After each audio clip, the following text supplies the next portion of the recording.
que va de la pandemia, se calcula, se han perdido 2,5 millones, 2,700,000 empleos solo en la capital. En el país entero sobrepasan los 3 millones y la población está pues bastante insatisfecha con las medidas económicas que han intentado de alguna manera subvencionar, rescatar la economía familiar, la economía de las empresas y por supuesto el tema laboral. Para hablar de toda esta coyuntura, estamos hoy con César Puntriano, profesor de SAN, a través de la videoconferencia. César, ¿qué tal? ¿Cómo estás? Muy buenas tardes. Muy buenas tardes, Juan Carlos. Un gusto saludarte. Ya siempre. Con poco más de 4 meses de pandemia, empezamos a medir en el termómetro, sobre todo del ánimo y la sensación de la población, que las medidas, obviamente, en el plano económico y laboral se quedaron cortísimas, ¿no? Muy cortas, y hay una desazón en ese sentido.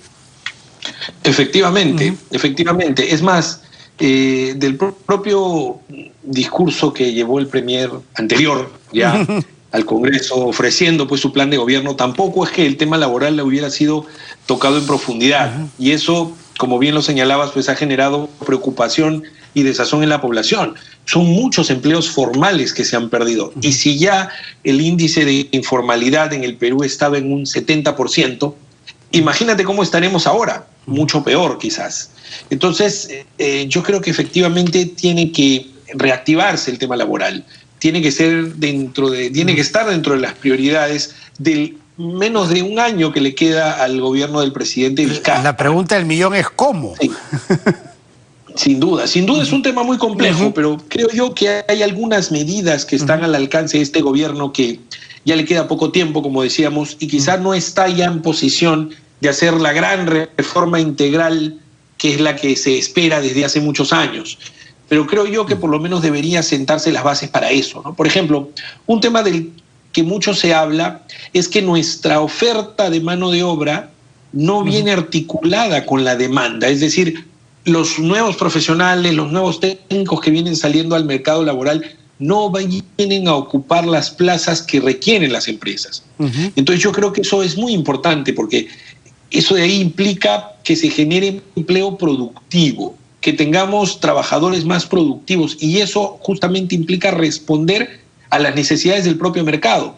Hoy día las prioridades han cambiado, los modelos de negocio han cambiado, ¿no? Hay muchas empresas que se han reconvertido por la misma situación en la que nos encontramos. Entonces yo creo que tiene que haber una oferta educativa partiendo del Estado también para poder, digamos, cubrir esos puestos de trabajo que se necesitan. Yo creo que eso es un tema muy importante, Juan Carlos.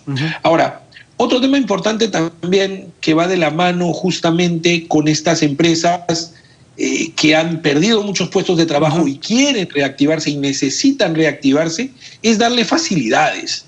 Y yo te diría, el tema laboral siempre se ha dicho, ¿no? El derecho laboral peruano es muy rígido, es muy costoso. Efectivamente, los costos laborales para un trabajador formal, mejor dicho, para un empleador formal, exceden del 50%. O sea, por cada sol que paga en planilla es 50 céntimos el costo laboral.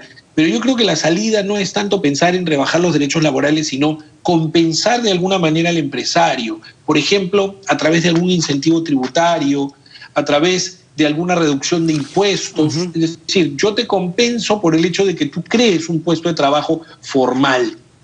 Otra cosa importante también... Y aquí, permíteme el apunte. Sí, por favor.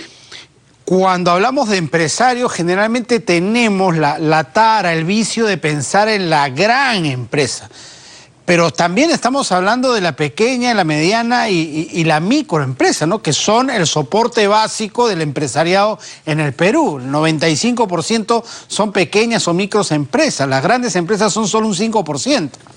Efectivamente, donde se concentra la mayor cantidad de la población económicamente activa son en las micro y pequeñas empresas, y más en las microempresas, como bien señalas, y son estas las que están en el límite, pues, las que han sido más golpeadas por todas las medidas, y son las que necesitan un rescate urgente. Entonces yo te diría, capacitación, es decir, empleo productivo, alinear o articular la oferta a la demanda de puestos de trabajo, pensar en incentivos. Es más, yo te diría, si hay compañías pequeñas, micros, que durante este tiempo pues se han quedado han pasado a la informalidad, que eran formales, han pasado a la informalidad, pues hay que recuperarlas. Hay que hacer una amnistía laboral, por ejemplo.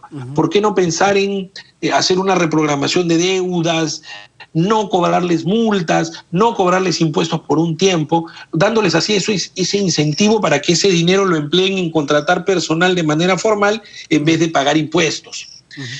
Otro tema interesante también que creo yo que se puede hacer, y ojo, este sí fue mencionado en el mensaje del anterior premier, era esta posibilidad de ejecutar un fraccionamiento en el pago de las deudas laborales. Hay muchas empresas que no han pagado gratificaciones, que no han pagado compensación por tiempo de servicios, no porque no quieran hacerlo, sino que no hay caja. Entonces yo creo que ahí tienen sencillamente. Exactamente. Entonces yo creo que ahí debe haber también una posibilidad de establecer, por ejemplo, un pago fraccionado con la finalidad de cumplirlo, ¿no? Dar esas facilidades.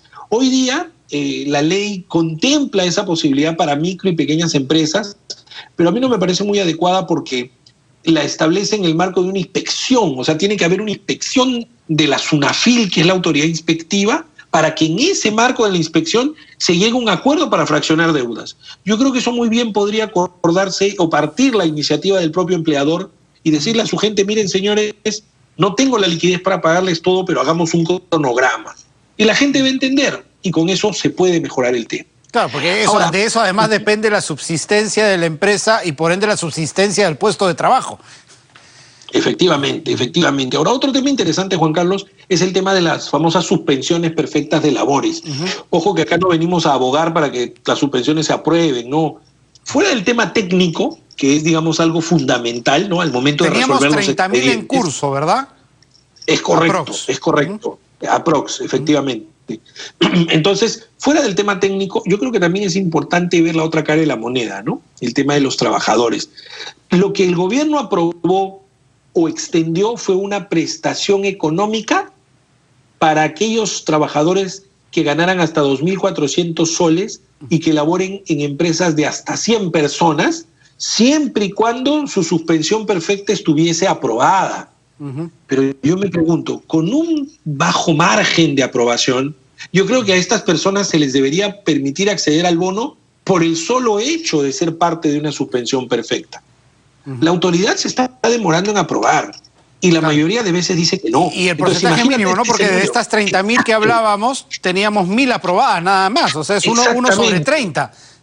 Exactamente. E imagínate, el trámite para aprobar por lo menos dura un mes.